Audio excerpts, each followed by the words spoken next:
this is Jonathan McKinney. Good day. And this is another episode of Writing, Talking and Dog Walking. So today we're answering a question that we got on Facebook from Cliff Thomas. Yeah, a complete stranger to us. A complete stranger to us.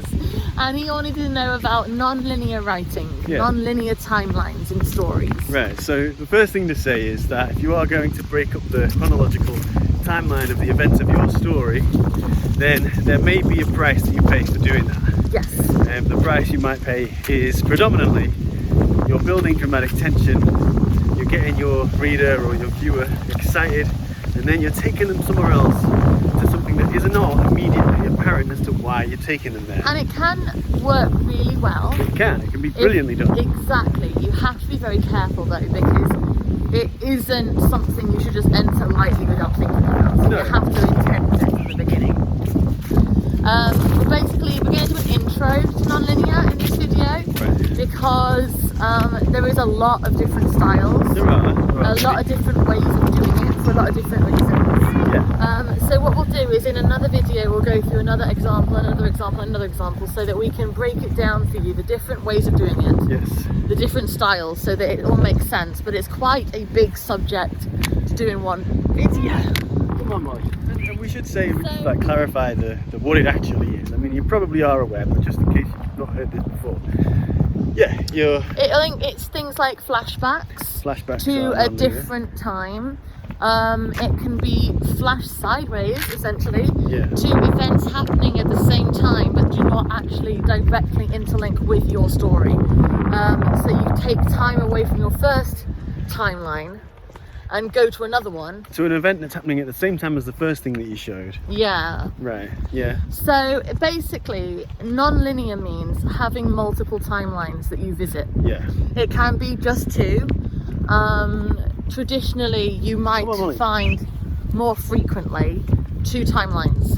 So you have your main story and then your flashback timeline, which then builds the history and the personality and the reason for a character's behaviour. Yeah, and when it's done well, both of those timelines will be telling a story. Exactly, and they will build to something. Connected in multiple ways. The history timeline will develop the present day timeline, essentially. Right. Then you have the other styles, which are Memento is a style all of its own. Yeah, that's which is telling a story backwards. Pretty much, yeah. You've got the Pulp Fiction style. Yeah, which is lots of little stories that all happen around the same time, in the same place, but they do not all happen at the same time, because obviously you have one character is shot about 2/3 of the way through, and then at the end of the film he's walking out of a breakfast cafe happy as Larry, because that story that we're seeing the end of hasn't happened when he gets shot. Or it has already happened. Oh, it's already happened. Yeah. So, basically there are different ways of doing it. There are different ways of doing non-linear and different reasons to choose to do non-linear. Yeah. I've done non-linear. You have? In Emerald Ren and the Coven of Seven, I do the flashback non-linear. Okay. And that is gradually revealing things to the audience slowly. Through the flashbacks, so that sort of adding a layer of intrigue to your story. Exactly, you start learning about a character that you didn't know about. Yeah, that's probably flashbacks. That is probably the easiest way to use a non-linear story without paying this price that we're talking about. Exactly, because if you use these flashbacks, so they aren't taking you from dramatic tension away.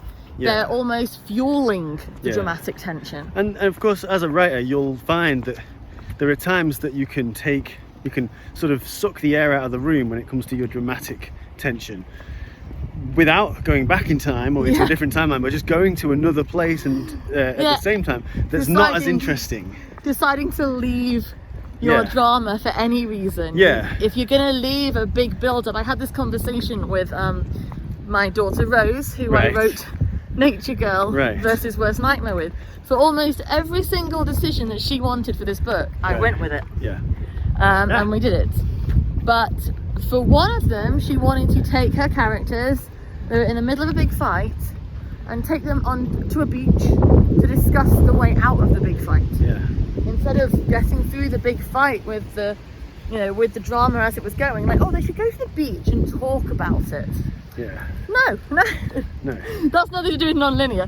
That's just killing attention. Exactly. You can do it in many ways. The reason it's relevant is that it is probably the price you'll pay if you use this technique too many times. Yes. If you do it cheaply.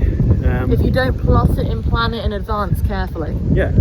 And that's fine. So, but we'll do them. We'll do them a deeper analysis and individual videos though, because there is a lot of different things you can do with it. So it's a technique often used in sort of edgy, sort of teen films like Go and Rules of Attraction. 13 Reasons Why is non-linear. Right, that's probably quite edgy and teen, I assume. Never watched that.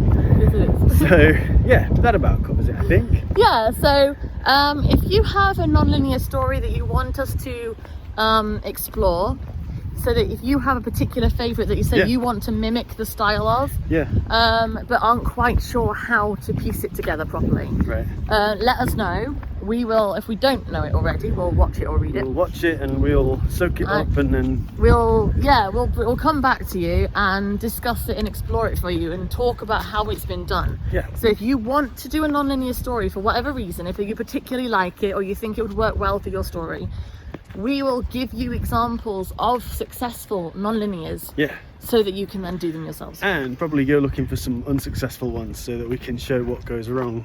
Yeah, and if you choose to do it like this, you've done it wrong. Possibly Cloud Atlas, I'm thinking. Oh. But not to be mean, just to look at the price that sometimes is paid if your story hops about too much or without good care. So yeah. If you have any other writing styles you want us to explore, and we'll do intros if they're a big one like this, and if they're just a small concept that you want exploring, we'll just do a video on it. Let us know. If you can drop a comment down below, or you can find us on social media. We're on Twitter. He's John_Muck and I am Judy N. Rose. Come over there. We're always talking about writing over there anyway. So you'll find us.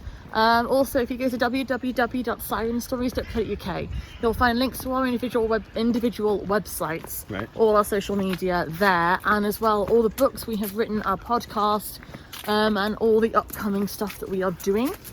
So yeah, go over there and find us. And if you could do me a massive favour, I know this is just an intro, so it wasn't the most educational thing we've done, but we have plenty of other videos to find. If you can like this video and then subscribe to our channel, you will not miss any of the videos we are doing exploring writing concepts and giving you free writing advice. So can you please do that, and it will help us keep doing it. So thank you very much. All right. Bye. Bye-bye.